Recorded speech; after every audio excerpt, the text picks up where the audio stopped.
La 4G Batelma vous présente Ni Vaovao.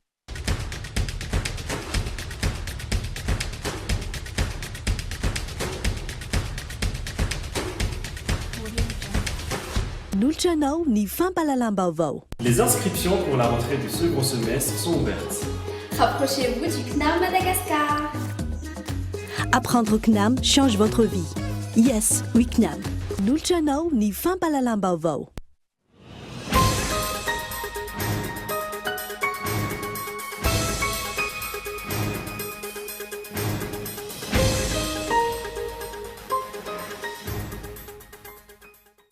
Tsy totosatra amin'ny farany tato-tranokasain'ny solombavambahoaka ny Tim atao any vahoaka n'Antananarivo androany. Tsy nisy hita teny Analakely ireo solombavambahoaka ny Tim. Rakotra mpitandron'ny filaminana ihany koa ny lalana rehetra miditra teny Analakely, Ambojatofo sy ny manodidina, ary entitra ny fampiarana ny baiko ho fanajana ny filaminam-bahoaka. Nanano sarotra ny fifamoivoizana indrindra tamin'ireo faritra manodidina n'Ambojatofo sy Analakely androany, vokatry ny sakana nataon'ireo mpitandron'ny filaminana. Maro amin'ireo fiara fitateram-bahoaka vokatry izany no niroso tamin'ny fanatanterahana ny tapa-dalana. Ankilan'izay amin'ny faritra Vakinankaratra dia tsy afaka nanao ny asany avokoa ireo fiara mpitatitra hiakatra aty Andrenivohitra. Betsaka tamin'ireo mpandeha ny andro teo amin'ny tobim-piantsonan'ny Vatofotsy Antsirabe. Nanokatra famitorana mikasika ny fandoavana ny vatsim-pianarana sy ny vatsim-pitaovana eo anivon'ny Université Barika Dimy Tomasina ny fitondram-panjakana raha ny fanambarana navoakan'izy ireo androany. Tsy misy antony manamarina ny fahataran'ny fandoavana ireo mikasika ny zon'ny mpianatra raha ity fanambarana ity hatrany. Manameloka ny fandrobana sy ny eritretranisy teo anivon'ny Université Barika Dimy izy ireo. Miroso ny asa fanamboaran-dalana tanterahin'ny Ministeran'ny Fanajarenan'ny tany sy ny asa vaventy miala avy eo ampita tafika miazon'Androhibe izay mirefy 20 kilometatra eo. Isiako ny goavana amin'ny famoaham-bokatra ny tatsaha sy ny firoborobon'ny fitsidiana ny rovana Antsahadita ny fahavitan'ity lalana ity.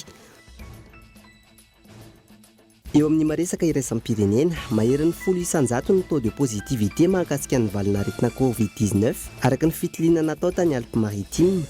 Manoloana ny firongatry ny valinaretina, tsy maintsy hiditra anatin'ny fihiboana amin'ny ampahany indray araka izany ny any an-toerana araka ny fepetra ho raisin'ny fitondram-panjakana ny Frantsa. Miandindindreo avy hatrany.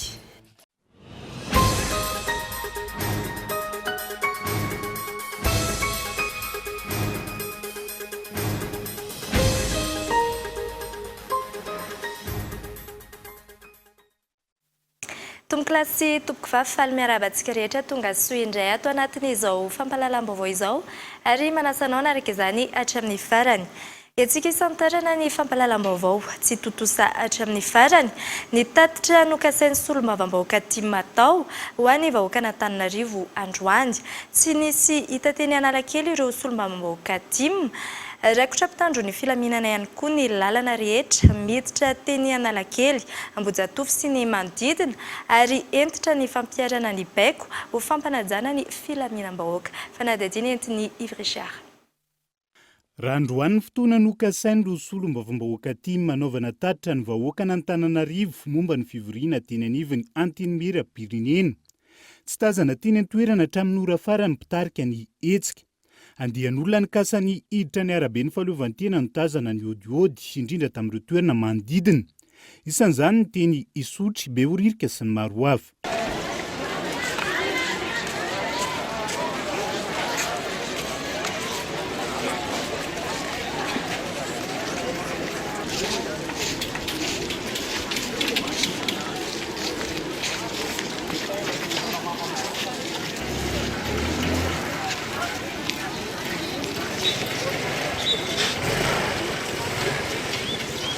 Orakoraka sy tabataba, fandroana ary tsioka sy fileno nahazo ireo izay manao akanjo mena ny kasany hiditra n'Analakely.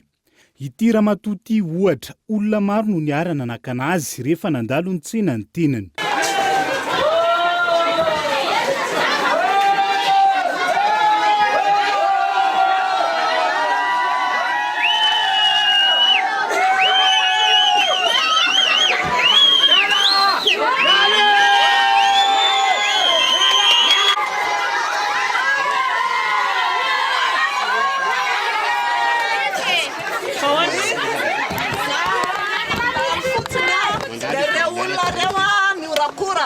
Sasa mantanya nazo fa misy derrière zareo mirakura tiramsetiasa tsy fatapiaviana hoe iza tsy fantatra anatiny fa tonga dia mikasikasy.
Anisany victime za amin'izao korotana zao ianareo nzay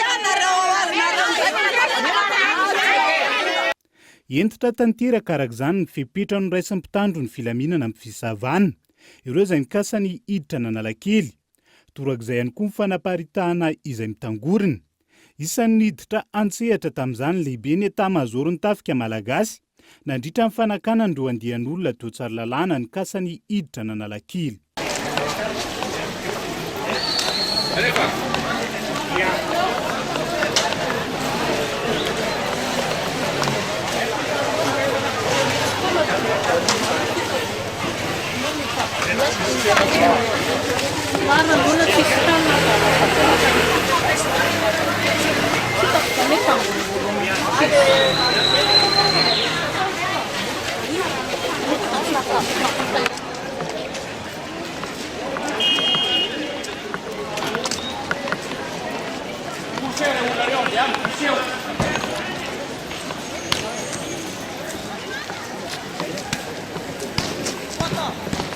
Taorian'ny fanakanana samihafa ny afara tamin'ny fisamborana ireo fantatra fa mpitarika ny hetsika tafiditra teny Analakely ny fepetra no raisin'ny mpitandro ny filaminana.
Nitarika fanelingelenina maro ny fanakanana ny fidirana an'Analakely androany oreo-ponina. Isan'izany reto mpanambady nantona ny boriboritany voalohany isoram-panambadiana ireto izay tsy maintsy nandeha nitongotra noho ny fanakanan-dalana.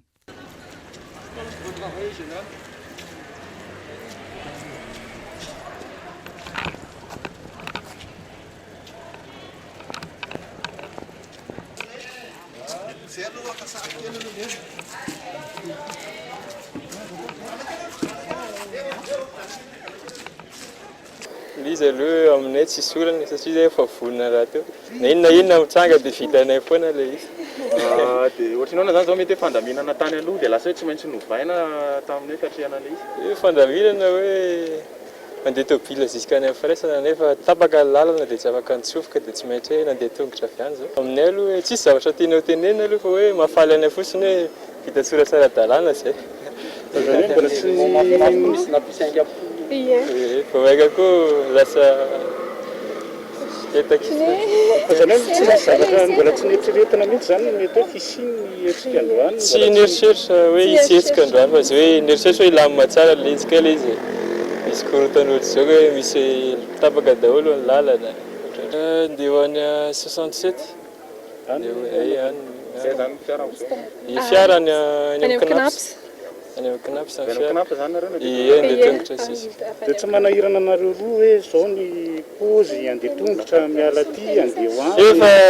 Efa lalao telisy mihitsy. Lalao telisy mihitsy fa tsy lalao talao Hoe zany tiany anareo roa isan'ny tena hoe raha tena niavaka indrindra. Kely ary ny tena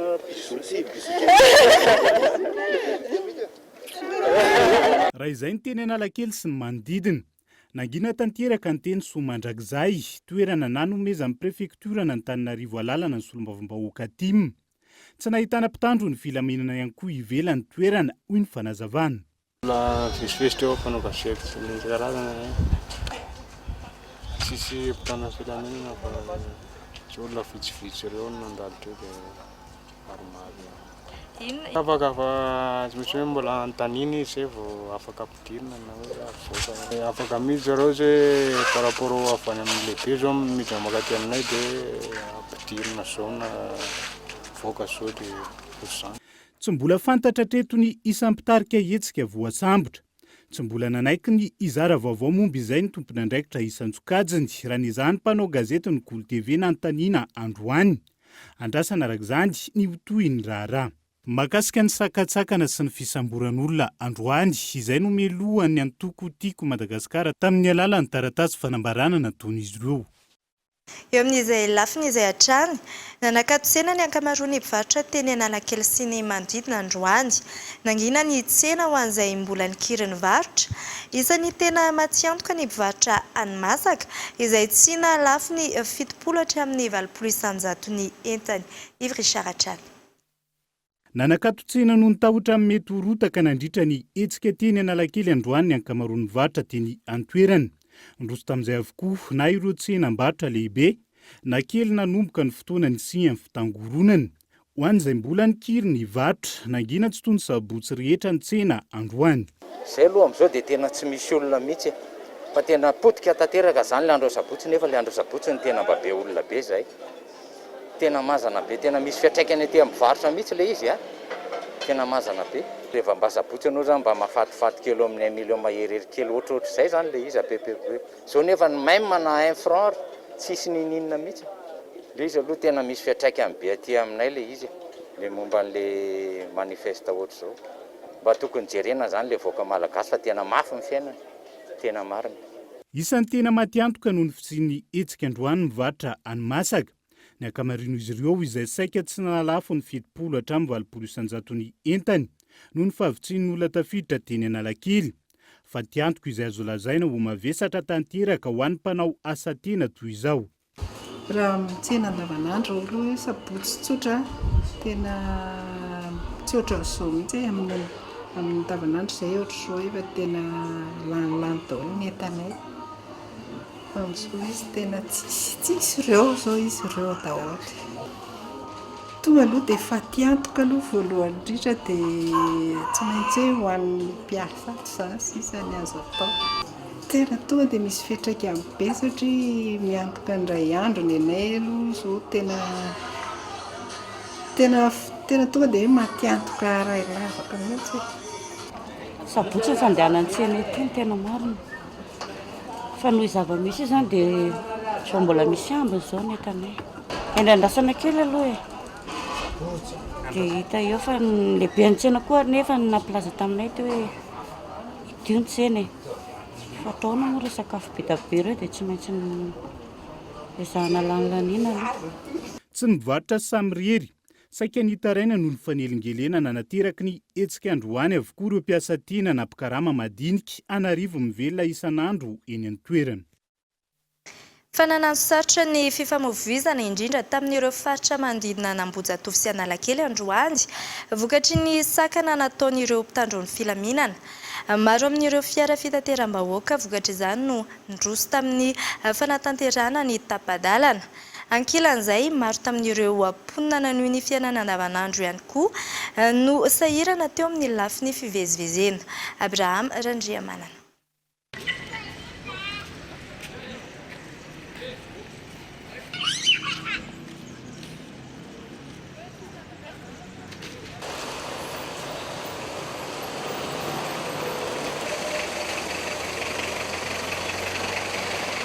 Nahitana fitohanan'ny fifamoivoizana koa androany maraina ireo faritra manodidina n'Antananarivo renivohitra vokatry ny fahatapahany lalana miditry ny faritra Ambojatofo sy Analakely. Manoloan'izany, maro amin'ireo fiara fitateram-bahoaka mandalo amin'iny faritra iny ny voatery manao ny tapa-dalana.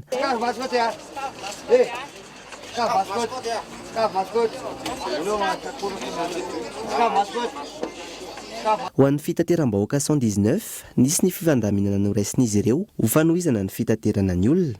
Zay zao niezaka nandeha nakany amin'ny 67 any tamin'ny maray. Dia lasa tany Tsibazaza ny lalana dia akady lalana ngefa tapaka ny lalana. Dia tsy maintsy makany akady bahoaka indray ianao. Zay vao mivoaka makany 67 efa mahatoatoka zany ianao raha hotelitelo iny entina tonga any amin'ny 67 ny olona tsisy miala. Dia avy any amin'ny 67 indray zay verina dia eo any Tsibazaza ny lalana. Oban'ny polisy indray teo amin'isy. Dia teo indray verina nakany akady bahoaka ilay mpandeha indray dia makaty Tsibazaza mitsofoka tany akady koa. Dia zay vao tonga aty. Zara roa zao ny fiara. Zay taraiky any ambany any dia any. Dia zay taraiky aty ambony aty dia atseny amin'ny faran'ny poliseria Masoko aty. Betsaka amin'ody. Samy nandray fepetra ny fanaraka tamin'izay ireo mpandeha. Ny zavatra nalety ity dia tsy maintsy handeha ody. Nefa eo a Sokavy Masikota indray ity no mijanona dia tsy maintsy handeha tongotra indray makany nefa ao Analakely ity mety tapaka dia very fotoana be zany lasa tena very fotoana be zany ka efa hatanfiry any tokony ho tonga dia zao vao tonga dia tsy maintsy handeha ody nefa dia hanfiry indray vao tonga eto. Eo a Sokavy Masikota ity bus ity ny farany. Ao Analakely nefa tsy azo antsina fa any ambony any nefa ilay lalana koa mety mbola tsy hita nefa antsina any aiza raha tsy maintsy handeha tongotra makeny Anosy mako dia eny vao misy bus indray handeha ody amin'ny tany Menakely. Vao teneniko an'ilay réservera hoe mba asoreo amin'ny arehany bus aho dia io indray aho mandeha tongotra. Tena problème zao ny ataony zareo matsataka dia sahirana ny tena. Eo an'izany Masikota any aho dia mandeha tongotra any Ambatonakanga hono dia midina amin'iny aho zany handeha ody. Maro tamin'ireo mponina nanohy ny fiainana andavanandro no voatery nandeha tongotra lavitra miodidina ireo faritra tsy azo hivezivezena. Any Ambohimanarina dia andeha ho any Alasora dia manivaka lalana aty fa tsisy lalana satria Analakely tsy azo andehanana dia ny Alasisin-dalana koa fa tsy afaka mandeha ampovoany aho zany zao fa tsy maintsy mandeha aty avelandelany aty.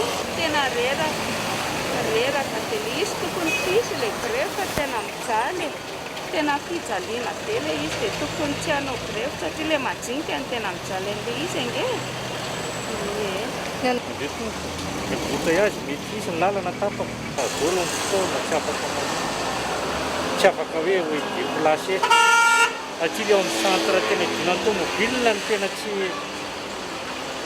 afaka handeha dia tapaka tena dia tsy handeha bisy aingana ihany aho matetika efa zany ity efa hita fa tsy hety. Betaberaka ny lalana nefa hoe hoany hoe dia tsy nefa hitraverse Analakely tsy azo hidirana. Ankoatr'izay, ny lamina amin'ny ankapobeny ny faritra samihafa teto an-drenivohitra. Ho an'ny tany amin'ny faritra Vakinakaratra kosa dia tsy afaka nanao ny asany avokoa ireo fiara mpitatitra hiakatra aty an-drenivohitra androany. Betsaka ireo mpandeha no niandry teo amin'ny tobim-piatsonana Vatofotsy Antsirabe. Nisy ihany koa ny sakana izay nataony mpitandro filaminana tamin'ny lalam-pirenena fafito izay nanomboka tao Andranomanilatra. Fanadihadina. Vao maraina dia sy mihebiseby ny olona teto amin'ny tobim-piatsonana Vatofotsy Antsirabe. Antony no toetra ara-pirenena misy amin'izao fotoana izao dia tsy afaka nanao ny asany ireo mpitatotra na mpifandray any Antsirabe sy Antananarivo renivohitra. Betsaka ireo mpandeha no diso fanantenana ka niverina nody. Ao ihany koa ireo mbola manantena ny isokafany lalana ka mbola miandry. Hoy ireo tompon'andraikitra avy eo anivon'ny tobim-piatsonana. Tamin'ny maraina zany izy no nanomboka teto vao nanomboka tamin'ny efatsa maraina dia efa tomefy ny olona. Dia rehefa avy eo izy misy ny kivy dia lasa ny olona satria tsisy afaka mandeha ny tomobile. Andro izay tsy maintsy mandeha dia tsy maintsy miandro mijanona eto any izy hoe mba manantena hoe amin'ny firina afaka mandeha satria be da be mety problème an'le mpandeha. Ho an'ny mpampiasany lalam-pirenena fahafito kosa dia efa voasakan'ireo mpitandro filaminana tao an-dramanelatra avokoa ireo fiara-pitatitra, mpanao ny zotra nasionaly, mampifandray an'Antananarivo renivohitra, ao ihany koa ireo fiara-tsotra izay nitondra fianakaviana. Avy any Tuleara zay ny ala omaly maraina dia ho Antananarivo dia reto gendarme reto isa zataony miakatra direct tany fa dia miandry am'rono vao afaka mandeha.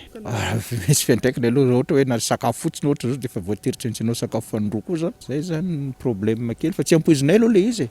Za zao mieritreritra hoe mba miditra any amin'ny 2020 amin'ny roa vao hiala eto tsy am'firy eny amin'ny 5 amin'ny 9 ndray vao tonga Antananarivo. Araka izany dia nitondra fitarainana ireo mpitatitra avy ao anivon'ny tompo-piantsonana vady fotsy Antsirabe mahakasika izao toetra raha izao noho ny fiantraikany lehibe mandefa amin'izy ireo. Anay mpitatitra aloha zany dia tena hitana hoe teritery mihitsy anay amin'izao satria ataoko ngamba fa tsisy hidiranay mpitatitra mihitsy greviny any Antananarivo any. Be da be zao ny olona commandinay tamin'ny maraina nadaboko an'le daholo le olona satria problème tapoko be le zavatra niseho. Ho anay zany tokony tsy hosakanana zany zay satria ny anay zao miala eto dia fahasankarana miparitaka ny olona zany karama ohatra ny karama rehetrarehetra ny anefa tsy zay tsy miditra resaka politika ka mba mangataka ny fitondram-panjakana mba jereo akaiky izay mpitatitra fa ao nge misy manenjika vola amin'ny banky, ao misy ny nohanina androany tedavina, nohanina rapetsy tedavina. Fa tsy ny korotana no mahavaolana eto amin'ny firenena ary tsy androso mihitsy Madagasikara raha toka atao fitaovana politika hatrany ny vahoaka malagasy. Amin'ny alalan'ny fanatotosana fifidianana no ahafana maneho ny safidy-mahoaka tena izy. Tokony andry ny fifidianana manaraka araka izany ny mpanohitra fa tsy roso amin'ny fambolena korotana etsero. Ndera antsika avy hatrany ny matoan-dahatsoratra. Andro maromaro izay tsy sesy ny grevy etsero tamin'ny faritra maro eto Madagasikara. Tsy azo lavina ny fisian'ny fahasahitrana ny vahoaka malagasy ankehitriny. Krizy nateraky ny Covid-19 ihany koa izay vao maika nampitombo ny fahantrany eto amin'ny firenena. Na eo aza anefa ireo tsy amin'ny alalan'ny korontana no ahafana mahavany olana. Tsy fa misy ireo misintona ireo fitakiana samihafa ao avadika politika, tahaka ny fitakian'ny mpianatra, fitakian'ireo orinasa malagasy tsy mbola nisitraka ny karamany sy ny maro hafa. Mampametra-panontaniana ihany koa ny tena ambadiky ny filazana ny anatotosana tatitra no kasain'ny solombavam-bahoaka tia manatao androany. Raha toka tena anatotosa tatitra no zava-dehibe tamin'izy ireo, inona no antony tsy nalekena ny anaovana izany aniso mandrakizay? Ny teny antoerana izay nangina tanteraka androany. Raha iverenana, nomena fahazon-dalana anatotosa fitsangatsanganana ny mpanohitra tany Amerika Sinina, saingy hafa no nataon'izy ireo ary nisy ny kabary miendrika fanonganam-panjakana sy fanentanana ny vahoaka hitina an-dalambe. Izao indray rehefa tsy nahazo fahazon-dalana tamin'ny prefektura ny mpanohitra satria sy fotravitra sototosaina ao amin'ny zaridaina Ambohijatovo dia mitady hevitra indray sy ny korotana eto amin'ny firenena. Voalazan'izy ireo raha teo fa nivadika ho tolona ilay hoe tatitra androany. Tokony mahay makalesona amin'ny tantara teto amin'ny firenena ny rehetra, na ny mpitondra na ny mpanohitra. Tsy vahaolana ny fidiran'i Madagasikara amin'ny krizy hafa indray ary tokony hiandry ny fifidianana ny mpanao politika. Raha tena maneho fitiavan-tanindrazana ny avy amin'ny rotonta dia tokony izay hampandroso ny firenena no imasoana. Isan'izany ny fananganana foto-drafitr'asa lehibe maro, fametrahana politika mazava ho fanarenana ny toe-karena sy ny maro hafa. Vaovao hafa kosa indray nanokatra famitorana mikasika ny fandoavana ny vatsim-pianarana sy vatsim-pitaovana eo anivon'ny Université Barika Dimy Toamasina ny fitondram-panjakana raha ny fanambarana navoakan'izy ireo androany. Tsy misy antony manamarina ny fahatarany fandoavana ireo mikasika ny zony mpianatra raha ity fanambarana ity hatrany. Manameloka ny fandrombana sy ny herisetra nisy eo anivon'ny Université Barika Dimy izy ireo. Fanadidina. Taorian'ny fihetsiketsehana nataon'ny mpianatry ny Université any Barika Dimy Toamasina ho fitakiana ny vatsim-pianarana sy ny vatsim-pitaovana ny alakamisy lasa teo, namoaka fanambarana amin'ny fanatanterahana famotorana eo anivon'ity université ity androany ny gouvernemanta. Ny volana Jolay 24 no efa nandefa ny vola vatsim-pianarana sy ny vatsim-pitaovana teny anivon'ny fiadidinan'ny université. ny ministeran'ny fampianarana ambaratonga ambony ka tsy misy antony manamarina ny fahataran'ny fandoavana ireo zon'ny mpianatra ireo raha ity fanambarana ity. Tsy andefitra manoloana ny ady atao amin'ny kolikoly araka izany ny governemanta. Manameloka ny fandrobana ny sy ny alatra ary ny herisetra niteraka fahasimbana teo anivon'ny oniversite any Tomasina ihany koa ny fitondram-panjakana. Ankilan'izay naneho ny fiaraha-miory amin'ny fianakavian'ny mpianatra namony ainy ary mankahiri ireo naratra mafy ny fitondram-panjakana. Manao antsovy mba hisian'ny fitoniana amerenan'ny filamin-tsaina ho an'ny vahoaka malagasy. Tao aorian'ny toe-javatra tany Tomasina ny governemanta. Tsy ahivina araka ny fanambarana ny vahoaka omaly ihany koa. Nanamafy ny teo anivon'ny oniversite any Tomasina fa dingana maro no arahina mialo ny ahafahana manefa ny vatsim-pianarana sy ny fampitaovana io. Isan'izany ny fikatonan'ny fisoratan'ny mpianatra anarana hitrany oniversite izay ny farana omaly, ny fikatonan'ny fangatahana vatsim-pianarana sy ny maro hafa. Mialohan'ny anarantsika ny toy ny fampalalam-baovao toy ny mikasika ny fiara-miasan'ny Japon sy Madagasikara, eo ihany koa ny maresaka iraisam-pirenena dia anaraka dokavatra isika.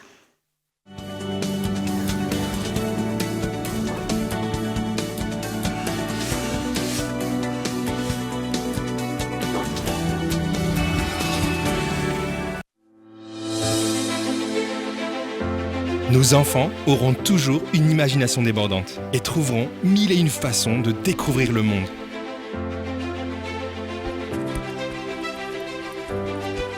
Assurez-vous de les protéger de tous les accidents avec M vous l'assure, la première assurance par mobile à Madagascar. Pour seulement 10 000 arrières par an par enfant, tapez le dièse 111, étoile 1, étoile 5, étoile 4 dièse.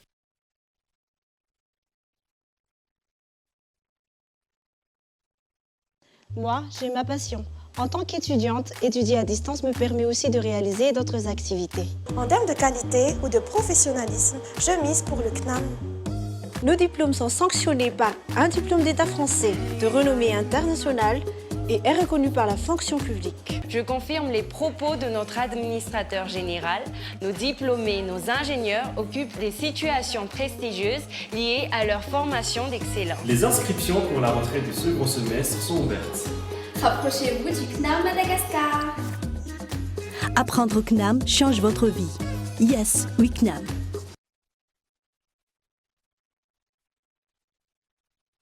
Azafady kely ange hoy isika aina ny rano nefa ireo olona manana fahasembanana kilemaina jamba malemy mareniny mona ary ny vehivavy indrindra ireo bevoka dia sahirana mafy vao mahazo rano noho ny toe-batana sy ny fanoliana ataon'ny fiarahamonina azy ireo na andrenivohitra io na an-tanàna la ny andro matsaka ka tsy afa-miasa akory ameloma tokantrano voailika sy akoraina izy ireny oka izay ny fanoliana azy ireny fa olombelona toa asy anao ihany izy.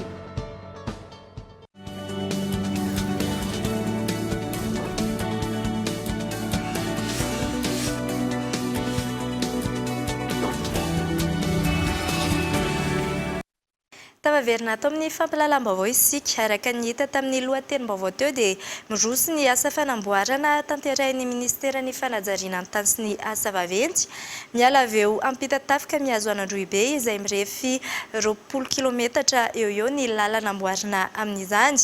Isy ako ny goavana amin'ny famoambokatry ny tantsaha sy ny firoboroboan'ny fitsidiana ny rovana Antsahadita ny fahavitan'ity lalana ity. Henri Florian. Efa mananika ny 570 isanjato ny asa fanamboaran-dalana miala avy eo ampita tafika miazo ny commune ambanivohitra Androibe no efa vita tanteraka amin'izao fotoana izao. Asa fanamboaran-dalana izay totosain'ny ministeran'ny fanajariana ny tany sy ny asa vaventy ka natao pavé avokoa ity lalana ity mba hampateza azy sy fanaraka amin'ny toetany misy any an-toerana. Tombontsoa maro lafy no azo amin'ny fahavitany ity lalana ity indrindra fa eo amin'ny lafy ny fizahan-tany raha toka ahitana ny rovan'ny Antsahadinta any an-toerana izay inona fa hisarika mpizahan-tany maro tonga any raha toka vita soamantsara ity lalana ity. Lalana ity dia anisana palaza an'ity commune Androibe Antsahadita ity dia mifaratsiny lalana vao miresaka izany tanàna izany dia hoe ratsy lalana.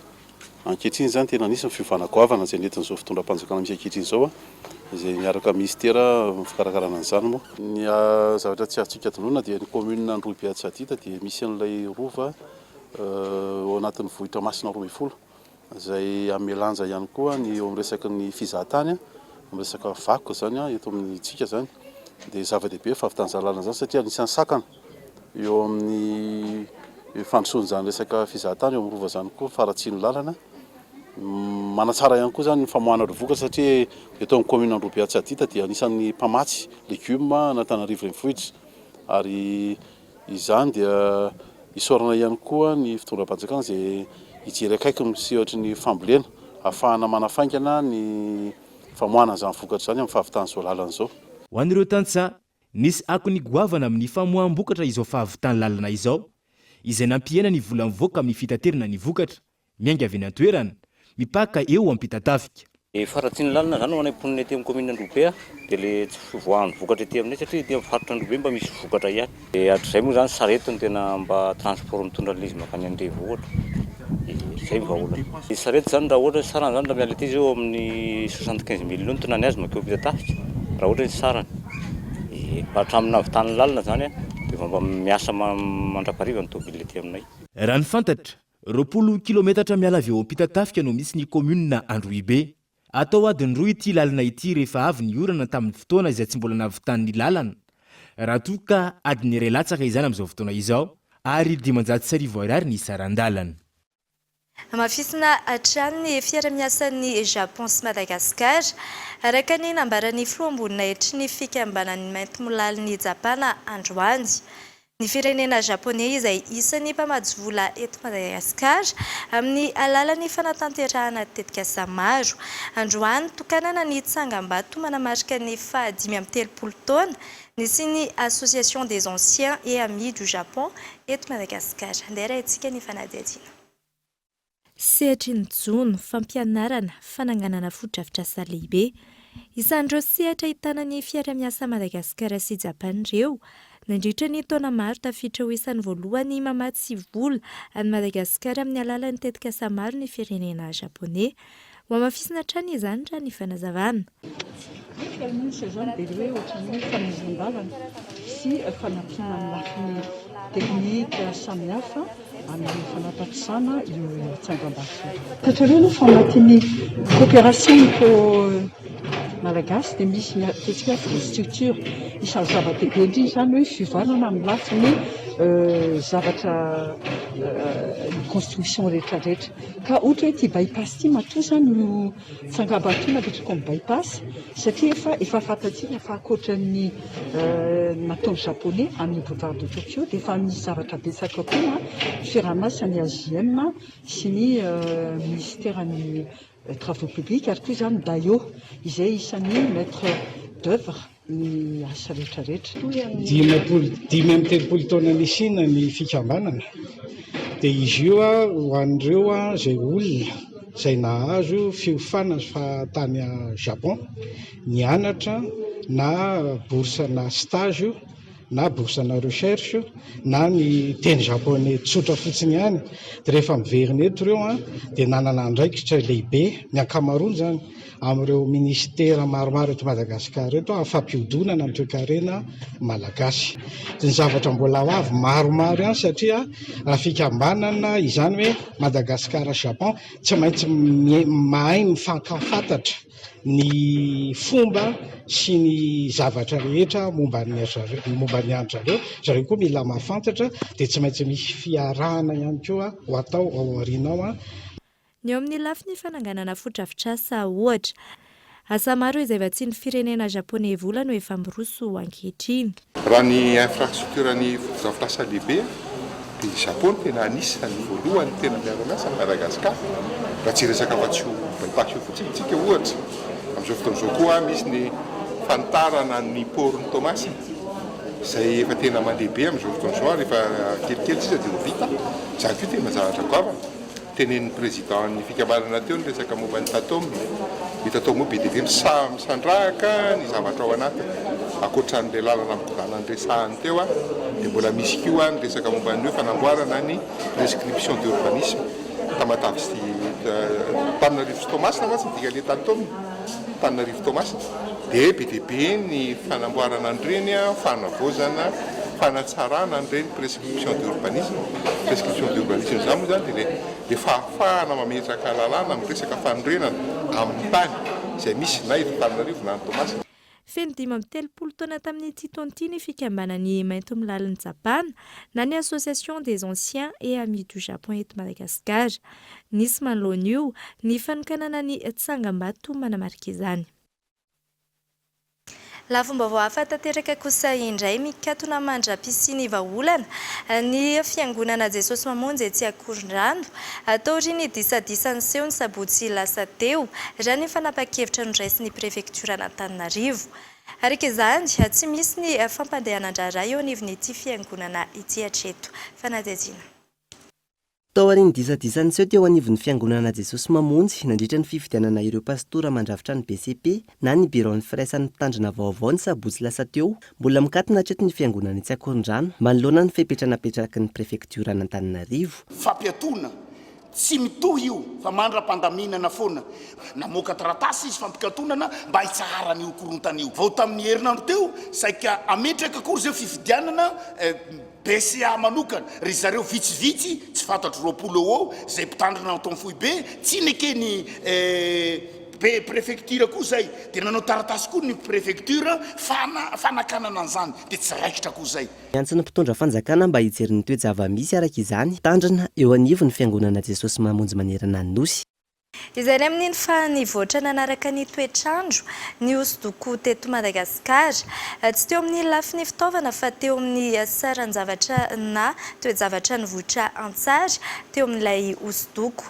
Nisy io maran'io ny famelabelarana ny tantarany hosodoko teto Madagasikara totosain'ny Emerson Andriana Etrazafy sady mpanao hosodoko no mpahay-tantara Michela Ranartson. Ara-tantara tamin'ny fotoanan'ny Radama no nanomboka liana tamin'ny fanaovana hosodoko ny Malagasy. Ny fehizany Malagasy ary nampiditra izany tao anatin'ny fomba nanehoany zavatra iray. Tantaran'ny hosodoko Malagasy zany dia raha ny tena marina nanomboka tamin'ny fahefa-faran'ny taonjato faha 70 ny tena nisy iny fa nidiran'ny hosodoko amin'ny haitao fanaovana sary ny tontolo tao mifafana lamba, taratasy, rindrina, zay azo sariana rehetrarehetra. Zavatra ilaina zany dia loko, dia tanana, dia olombelona mametaka azy dia fafana afaka ametrahana anazy. Satria amin'izao fotoana izao hitanareo ilay fivoarana manko tsy dia hoe fivoarana amina fitaovana fa ny fivoarana any aparatoka any amin'ny fomba fijery any amin'ny fomba fisainana zay ilay fivoarana. Raha toka ny fisarihana ny tontolo Malagasy ao anatin'ny andavanandrom-piainana no tena nifantohan'ny sary hita tamin'ny hosodoko teo aloha nivadika ho fanehoana sary afinaritra ny maso izany ankehitriny na ihany koa sary maneho ady iraisana. Dia efa tateo aoriana zay vao nisokatsokatra ngamany dia anatsorana ny fanehoana mba afinaritra ny maso kokoa. Dia efa tateo aoriana vao ela be zay vao miditra any amin'ny tontolo, miditra any amin'ny aparatoka, miditra any amin'ny kanto zay miandany. Milaza ohatra hoe misy mpanakanto zao ny anisan'ny tovoziny ny fiarovana ny zon'ny ankizy, fiarovana ny zon'ny vehivavy, zay zany le atao hoe zavakanto miandany sy miandraikitra ady manokana. Nisy io marainio ny famelabelarina ny tantaran'ny hosodoko teto Madagasikara nototosain'ny Emerson Andriana Etrazafy sady mpanao hosodoko no mpahay tantara. Fantokamonina tanteraka tao aorian'ny fandalovan'ny ranobe no nirotsakorana farany teo ny komina Ambanivohitra Dia distrikana Ambatondrazaka. Taxi moto sisa no afaka manao ny asa pitaterana ary mamatsy ny komina. Ivresar. Tsy afabela tamin'ny fandalovan'ny ranobe vokatra ny rotsakorana farany teo ny komina Ambanivohitra Didy distrikana Ambatondrazaka. Tsy misy fiara tonga ny antoerantsony. Taxi moto sisa no ifamoivoizana sady manao ny famatsiana rehetra miainga avy aty Ambatondrazaka. Trakteur manao fitaterana mahazatra ny antoerana saingy tsy tafavoaka intsony zany. No nigodra mipotaka efa lalina ka maro ny tafahitsoka sy mba andalana. Ny taxi moto sisa no hoan'ny fitaovana afaka ifamezivezena. Malandidy zany zao tsisy hoe tsara sy ratsy fa ratsy daholo mihitsy tena ratsy. Manao gouvernement eto ambany. Efa mirobo-drano jusqu'à le mirobo-drano mirobo-bota. Manahoana ny tetezana? Tetezana misy telo tapaka.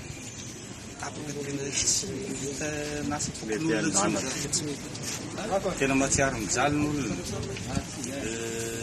afaizana finamy marary indrindrandrindra aminay moto zany tsy tokony hitondra fina marary defa zany miainanay moto mitondra be voka. Miantraika amin'ny vidim-piainana ny faratsian-dalana vokatry ny orana. Raha ny saran-dalana ohatra, mitovy makaty Antananarivo miainga avy any Ambatondrazaka mandroso mivenona ny vola lora ho any didy. Eo ihany koa vidin-tsolika izay lasa avoroeny sy ny maro avy. Firena moto moa dia mitovy fireny mitovy dika miakatra tany rehetra no ny faratsian'ny lalana. Ohatrina zany? Fa ohatrina izy teo aloha? Teo aloha izy 125 45 km zany satria misy lalana manitsy kely zay. Dia manao ahoana ny vidim-piainana amin'izany? Miakatra dia miakatra mihitsy. Tsara zao ny lalana aminay eo, tsy mihoatra ny efajato zany ny varaka. Tovitovy mety ihany. Ampahan-dalana tokony hojeren'ny faritra akaiky ity lalana mihazo any didy ity noho izy tafiditra anatin'ny sokajin-dalana sahaniny na ilay hoe route d'intérêt provincial. Efa miezaka mamonjy eo amin'ny Pasikely ihany koa ny faritra ka tsy tokony atao zanakala hafa ny komuna didy ka tokony hojerena vahaolana aingana. Ny mikasika ny topim-piantsonana mbo manambola indray no entina aminao anatin'ny fandaharana laliny vokarin'ny sampana fampahalalam-baovao ny Kolo TV raha mipitso amin'ny 7:00. Andeha rehantsika ny ampany amin'izay. Raha tafiditra anatin'ny foto-dravitra saniriariany ny fitondrana teo aloha ny tobim-piantsonana. Nanitikitika ny maro ny antony tsy nanaovana ny tombana ara-tontolo iainana. Ity faran'izay tsy azo hidovirana amin'ny fametrahana foto-drafitrasa toy itony. Indrindra anatin'ny fotoana mahazava-dehibe ny fikajiana ny tontolo iainana toy izao. Tsy nisy nanaiky ny fampiresaka momba izay ny tompon'andraikitra voakasiky ny tetikasa. Isan'izany tale jeneraly ny fanajariana ny tany tamin'izany fotoana izay misahana ny foto-drafitrasa amin'ny filohan'ny repoblika ankehitriny. Tsotra ny valiteny nataony ny mpanao gazety nandritra ny antso an-Tarby. Tsy fotoan'ny fifampiresahana momba izany intsony ankehitriny sao hiteraka adihevitra hafa hoy ny fanehoan-keviny. Nahitsy ny fanazavany minisitry ny fitaterana ankilany fa tsy nisy ny fanaovana tombana ara-tontolo iainana. Izy nanamboatra an'izy io dia nisy atao hoe fadinoana kely na hoe maladresy kely zany tsy nanao n'ilay étude environnementale nefa ilaina mihitsy n'izay mba azahoana hoe ny tsy manimba ny tontolo iainana aloha zany ny nametrahana an'io gare routière io voalohany indrindra ary indrindrandrindra hoe makaiza daholo ny rano izay avoaka an'io gare routière io zay rehetra zany tsy maintsy namafisina tsara alohany zany nazahoantsika miteny hoe azo sokafana ve sa tsy azo sokafana io gare routière io. Io ny voaraintsika dia aloha nanokafana zany dia alohantsika manaraka ny ara-dalàna tsara tsy na ny ministeran'ny environnement tsy anaika ntsika nokatra an'io raha tsy vita tsara daholo zany lamina rehetra zany. Eo amin'ny maresaka iraisam-pirenena kosa indray, mahery ny 10% ny taux de positivité mikasika ny valanaretina Covid-19 araka ny fitiliana tao tany Frantsa. Manoloana ny firongatry ny valanaretina, tsy maintsy hiditra anatin'ny fiboahana amin'ny ampahany indray araka izany ny any an-toerana araka ny fepetra ho raisy ny fitondram-panjakana any an-toerana. Fanadadino amin'ny sarin'ny France 24. Ivena ho entitra indray ny fepetra ara-pahasalamana hifehezana ny valanaretina Covid-19 any Alpes-Maritimes. Izay nambara ministra ny fahasalamam-bahoaka Frantsay Olivier Véran androany nandritra ny fitsidihan'ny hôpitaly Ondis. Hojerena avokoa ny mahakasika ny couvre-feu, ny fidirana amin'ny fihibohana sy ny maro hafa ao anatin'ny 7:20 ora. Antony tsy maintsy andraisana ny fepetra aingana ny firongatra ny valanaretina Covid-19 ho any an-toerana. Isan'izany ao nisy izay ahitana marary tonga eny anivon'ny hôpitaly mahery ny 500 isan'andro. Efa manomboka feno ankilan'ny hôpitaly. Efa mandeha araka izany fifampiresahana eo amin'ny tompon'andraikitra ny fahasalamana sy ny olom-boafidy any an-toerana mahakasika ny fampiarana ny fepetra ara-pahasalamana vaovao. Pour organiser la mise en œuvre des mesures envisagées. Izay ankoa tompoko lasy tompoko vavy namarana ny fampahalalam-baovao tamin'ity alina ity. Angatrany ianao nanaraka izany hatramin'ny farany. Veloma tompoko.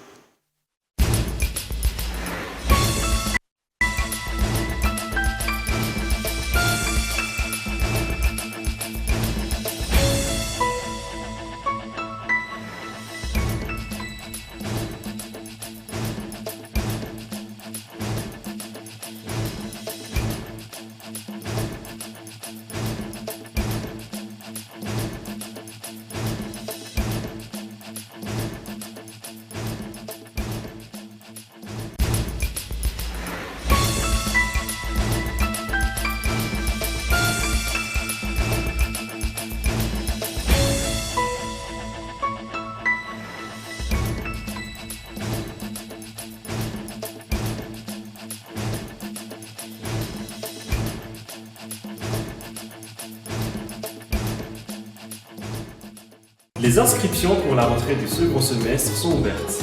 Rapprochez-vous du CNAM Madagascar. Apprendre au CNAM change votre vie. Yes, oui CNAM. Vous a présenté Ni Vaovao.